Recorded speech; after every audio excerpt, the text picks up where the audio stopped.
Agora eu quero convidá-los a abrirem suas Bíblias para o segundo livro de Samuel, capítulo 9.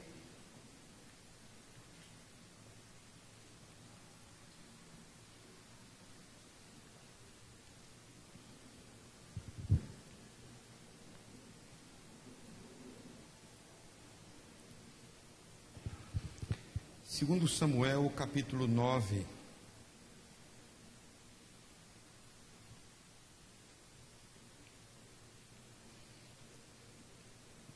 E lerei os 13 versículos desse capítulo, um capítulo pequeno. Eu leio na versão Almeida, século 21. Então Davi perguntou,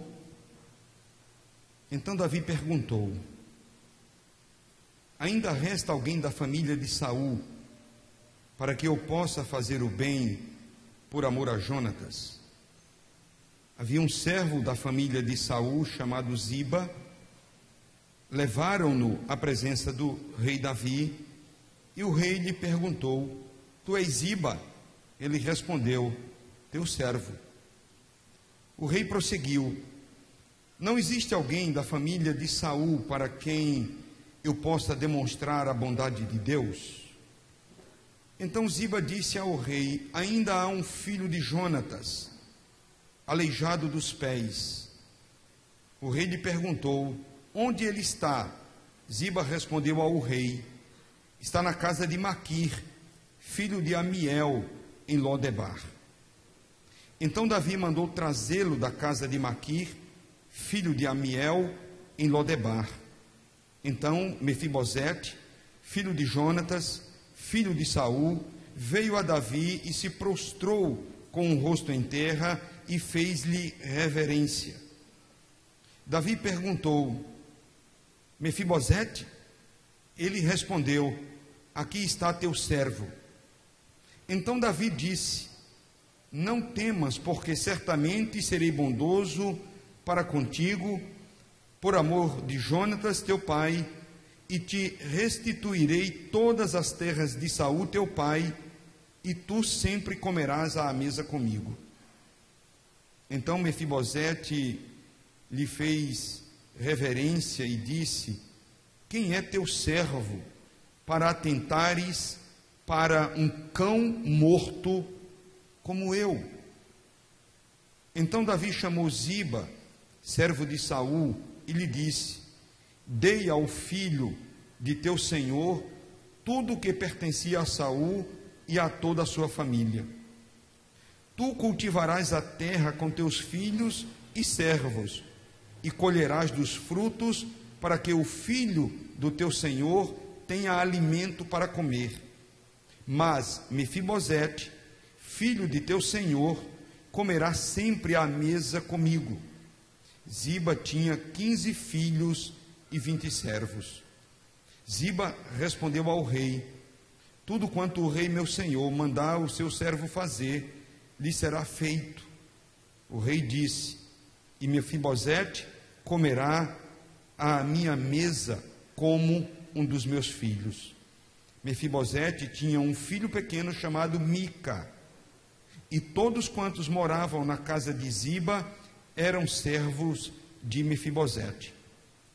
Mefibosete passou a morar em Jerusalém, por isso sempre comia à mesa do rei. Ele era aleijado de ambos os pés.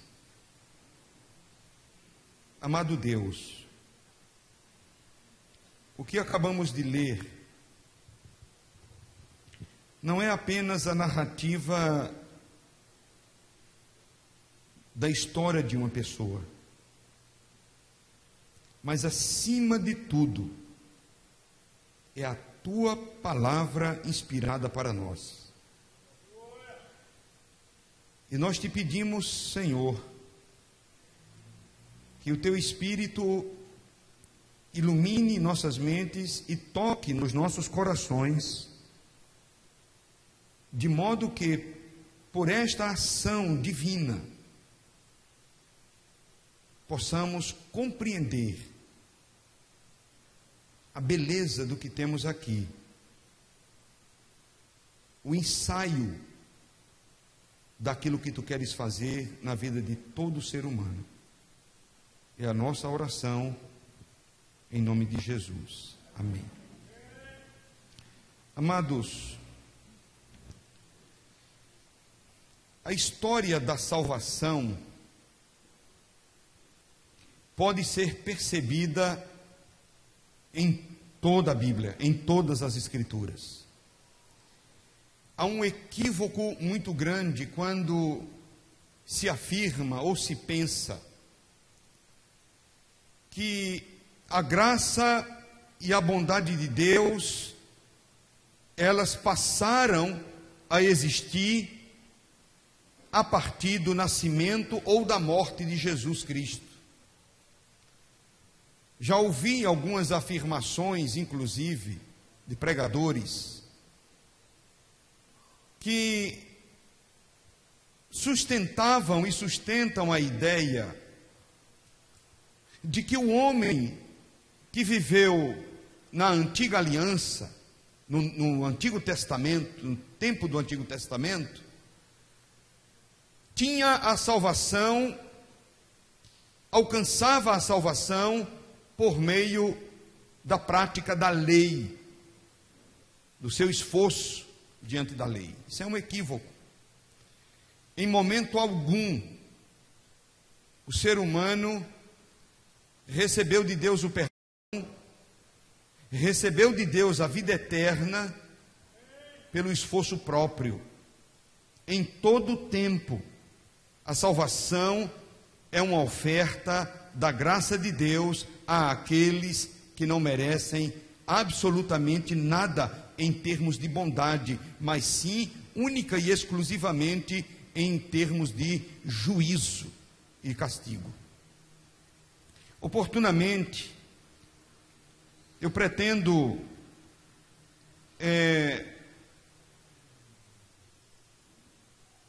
apresentar uma série de mensagens, começando no capítulo 1 de Gênesis, e indo pelo menos até o capítulo 12, na história de Abraão, para percebermos a ação de Deus na história, no desenho, na apresentação do plano da salvação, desde quando Deus decidiu criar os céus e a terra.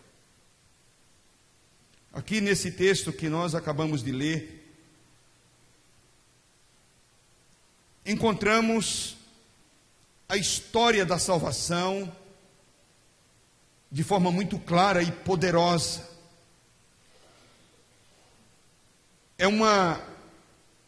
Aqui nós temos uma configuração ilustrativa que nos permite entender a iniciativa de Deus, o estado humano e a proposta de Deus para alcançar aquele que, vivendo aqui no tempo presente, no aqui e agora, não convive com a certeza de que se morrer hoje, para onde vai? Gente que tem anseio pelo perdão e acha que pode alcançar e receber através de algum ato de penitência. E quando nós, numa leitura simples da palavra de Deus, fazemos a exemplo desse texto aqui, parece que descortina na nossa mente, parece que o nosso entendimento abre e nos possibilita, e nos é possibilitado entender a condição humana e a inclinação, o desejo do Deus Santo e gracioso em relação à humanidade. Há vários personagens aqui no texto do capítulo 9 que eu poderia me deter. Semana passada, domingo passado, eu me detive única e exclusivamente na ação do rei, quando teve o insight, a iniciativa o toque de querer fazer e manifestar a bondade de Deus a alguém que tinha endereço próprio, que tinha identidade definida. Quando Davi disse isso, alguém da casa de Saul, dos seus parentes, a quem eu possa manifestar e demonstrar a bondade de Deus, e aí domingo nós tratamos sobre isso. Hoje eu quero ampliar para que a gente, já com isso em mente, de que aquilo que Davi fez foi um ato de bondade para externar, para fazer chegar a Mefibosete a bondade de Deus. De um lado, nós temos um rei temente a Deus, um homem cujo coração era segundo o coração de Deus, o rei Davi. E do outro lado, nós temos Mefibosete, filho de Jonatas. Jonatas que era amigo de Davi. Jonatas que era filho do rei Saul, primeiro rei entre os judeus, primeiro rei em Israel. Mas um homem que, por ignorar a vontade de Deus, decidiu andar conforme o seu próprio pensamento e recebeu sobre si o juízo e o castigo de Deus. E na situação que temos no capítulo 9, Saul já havia cometido suicídio. Jonatas havia sido morto juntamente com todos os seus irmãos na batalha. E aí agora entra Davi, assume o reinado, e depois que assumiu, decorrido um período, Davi então sente o toque de Deus no seu coração e ele quer manifestar a bondade de Deus a alguém. E esse alguém vai ser exatamente Mefibosete. Quem era Mefibosete? O texto nos diz que ele era filho de Jonatas. Ele estava morando, segundo a informação que Ziba deu ao rei, estava morando em Lodebar. É o local identificado. Como é que ele foi parar naquele local? Ele que era filho do rei e vivia no palácio real. Ele vem de uma família de nobres que perderam a vida, que perderam o reinado, e passou a conviver com o receio e o temor de que o rei que agora estava, que havia assumido, e era Davi, pudesse tirar a vida dele. Se você observar no capítulo 4, você vai verificar o seguinte, capítulo 4, verso 4. Jonatas, filho de Saul, tinha um filho deficiente dos pés. Ele tinha 5 anos de idade quando a notícia sobre Saul e Jonatas chegou em Jezreel. A notícia da morte dos dois, do avô, que era o rei, e do pai, Jonatas. Quando a notícia chegou em Jezreel, sua ama o tomou e fugiu. E na pressa da fuga, ele caiu e ficou aleijado. Ele se chamava Mefibosete. E ele vai para uma terra distante. Certamente a sua ama o levou. Alguns historiadores e comentaristas do Antigo Testamento conjecturam de que ele foi morar numa terra distante,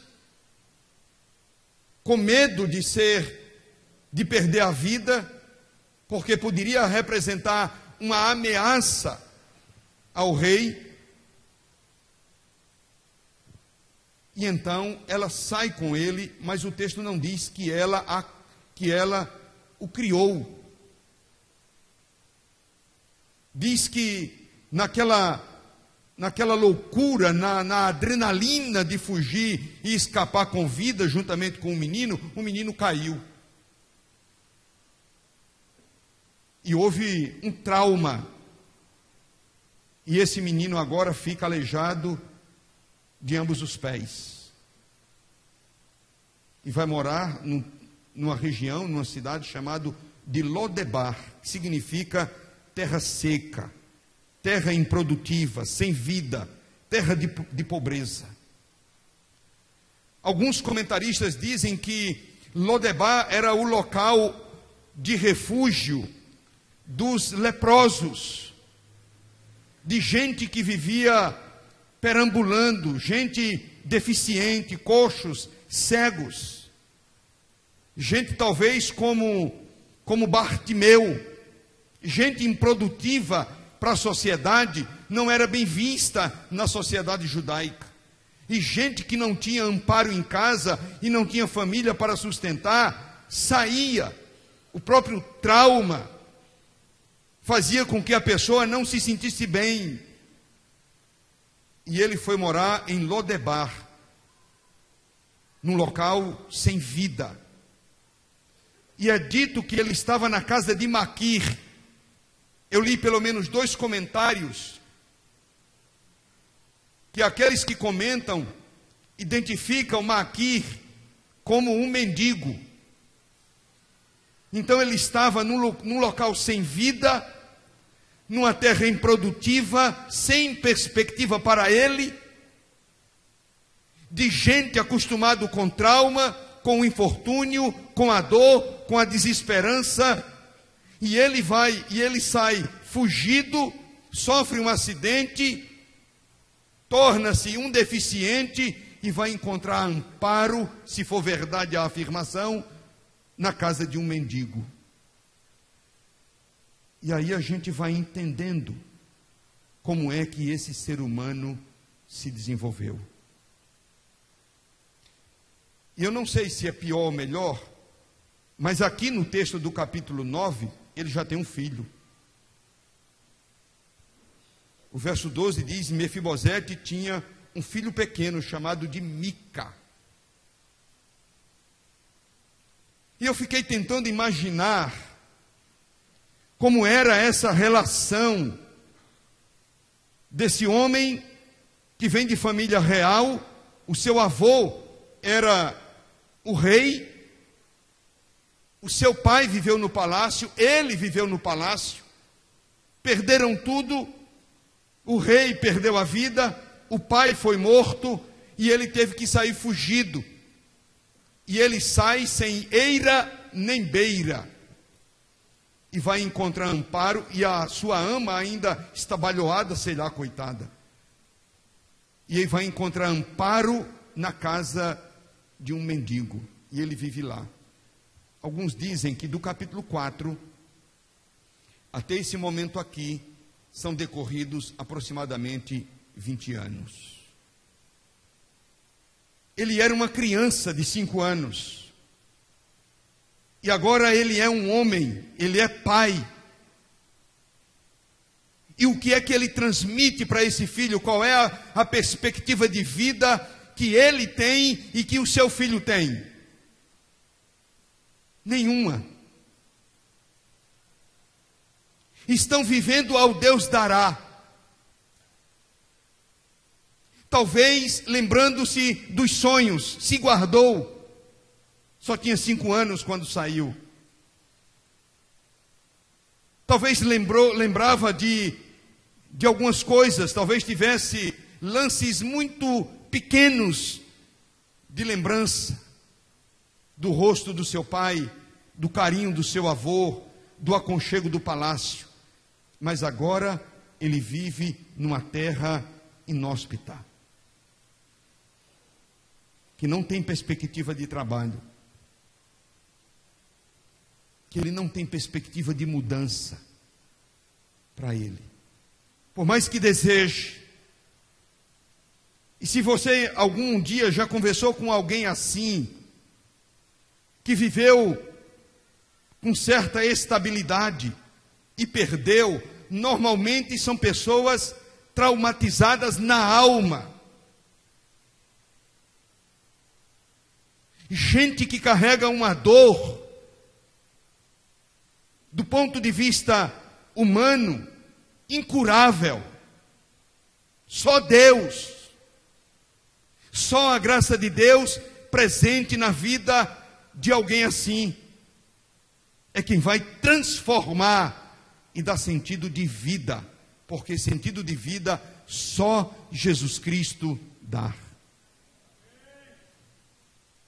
Aí entra o outro personagem, o rei Davi.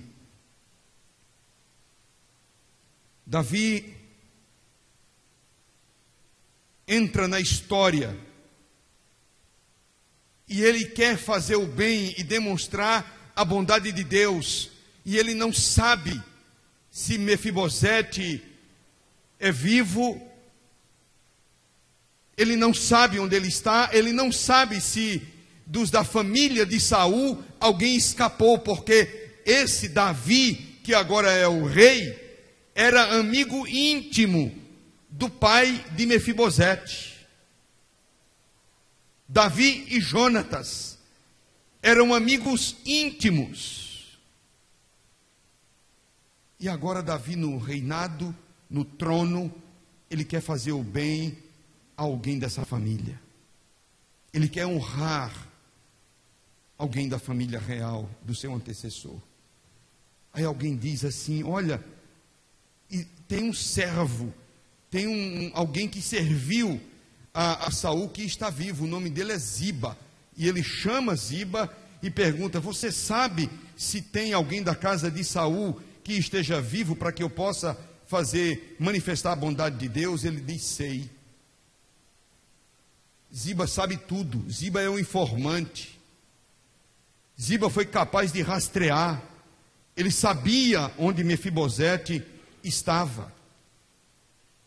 E ele é aquele que presta a informação de modo acertado, definido. Ele diz: eu sei, ele está em Lodebar, na casa de Maquir, filho de Amiel. E o rei manda buscar. O rei então teve interesse por ele, mandou buscá-lo. E aí a gente vai perceber aqui, no verso 6, que Mefibosete emocionalmente está arrasado. Ele diz: então Mefibosete, filho de Jonas, filho de Saul, veio a Davi e prostrou-se com o rosto em terra e fez-lhe reverência. Aqui, tanto pela posição, como pela possibilidade de ser executado. Davi perguntou: Mefibosete? Ele respondeu: aqui está teu servo. Então Davi lhe disse: não temas, porque certamente serei bondoso contigo, por amor de Jonatas teu pai, e restituirei todas as terras de Saul. Verso 8: então Mefibosete lhe fez a referência e disse: quem é o teu servo para atentares para um cão morto como eu? Isso aqui descreve o seu estado emocional.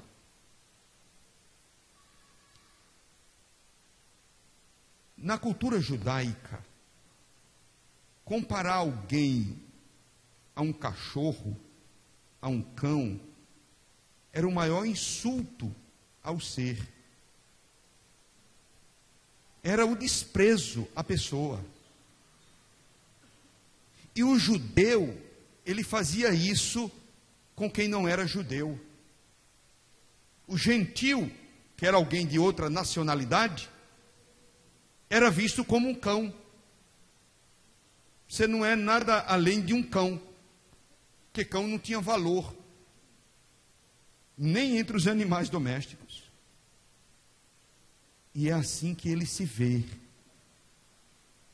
Ele diz: quem sou eu para tu atentares e manifestares bondades a mim, um cão como eu. Em algum momento da sua vida, você já se sentiu assim? Um lixo? Um rato? Uma barata? Ele se sentiu um cão. Porque a alma humana chega a esse ponto. Porque aquilo que nós experimentamos no curso da nossa história nos faz sentir assim. Ele está aqui diante do rei e ele reconhece que não tem mérito nenhum para estar ali. Ele aqui não pode chegar e dizer: eu também fui da família real, eu também morei no palácio, o lugar que você ocupa era do meu avô. Não tem mérito, não tem o que reclamar. Mas não só isso, mas a bondade do rei, manifestada a Davi, fez com que Davi não simplesmente recebesse e o reconhecesse, mas dissesse: daqui por diante, você comerá à mesa comigo. Foi a restituição da posição, foi o oferecimento da oportunidade da comunhão com o rei. Muito mais do que chegar e dizer: olha, você agora você pode morar na terra que você quiser, você pode escolher uma casa boa e lhe será dada. Muito maior do que isso é quando a gente convive com o sentimento de que somos aceitos e queridos na relação com as pessoas. Elas podem não nos dar absolutamente nada. Ainda que ninguém nunca lembre do seu aniversário e dê um presente a você, só o fato de você se sentir aceito, amado, já é coisa demais. E o rei diz: olha, eu quero você comigo, e eu quero você comendo à mesa comigo. Queridos, você sabe o que é que essa história ilustra? Essa história ilustra a peregrinação do homem distante de Deus. Do homem que foi criado para viver em plena comunhão com o Senhor. O Senhor projetou o ser humano para uma relação íntima e pessoal com Ele. Mas o pecado, quando entrou na raça humana, tornou a raça descaracterizada desse ideal. Fez com que os nossos representantes oficiais, Adão e Eva, reproduzisse uma geração de imperfeitos e de gente distante de Deus. E por conta disso, a raça humana passou a caminhar alienada do Senhor, distante dele, tentando resolver os seus traumas, tentando encontrar respostas existenciais em lugares que não têm vida, e cada vez mais se distanciando de Deus. Pessoas buscam encontrar alguma resposta para o seu trauma emocional, para o seu vazio existencial na religião. Não encontrará. Outros procuram em substâncias injetáveis. Não encontra. Essas coisas nos distanciam cada vez mais do Criador. Essas coisas nos fazem experimentar um buraco maior. E vão progressivamente, gradualmente, nos colocando para baixo e estabelecendo um peso e mostrando para nós que somos insignificantes. E mesmo que corramos em busca de formação, vamos perceber que isso também não gera, não produz a satisfação que a alma clama. Até que Deus decidiu enviar Jesus para manifestar a bondade de Deus a cada um de nós.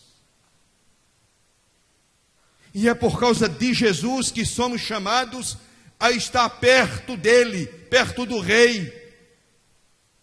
Por isso ele, olhando para a humanidade, disse: vinde a mim todos os que estáis cansados, sobrecarregados, sem vida, com trauma, com peso, distante. Vinde a mim todos os que estáis cansados e sobrecarregados, eu vos aliviarei. E não somente isso, Deus nos chama através de Jesus para perto dele, para ter comunhão com ele, para sentar à mesa com ele. Dentro da cultura judaica, o sentar à mesa para comer é o maior sinal de comunhão íntima que uma pessoa podia ter com outra no nível das relações interpessoais. Eu e você, na condição de pecadores que somos chamados a gozar dos benefícios que o Rei nos oferece e ter comunhão com Ele. Essa é a ilustração que temos nesse texto. É alguém pobre e necessitado, é alguém desprovido do mérito, que é chamado para estar na presença do grande Rei e usufruir de comunhão. A morte de Jesus na cruz foi para isso. Para que através dele e por ele, eu e você pudéssemos nos reaproximar, receber de Deus o perdão e usufruir da boa comunhão. Queridos, se você e eu não entendermos que o nosso estado espiritual é semelhante ao estado físico e emocional, espiritual de Mefibosete, não há solução para nós nesse mundo. A solução está em Jesus. Por isso, entregue sua vida a Ele. Você foi criado para gozar da comunhão com o Rei. Não queira viver distante dEle. Não queira viver em lugares onde você não encontra vida. Você é chamado para estar na presença do Rei, na sala do Rei, à mesa com o Rei, usufruindo da comunhão do Rei. E isso é possível quando alguém com consciência se arrepende dos seus pecados e se lança aos pés de Jesus.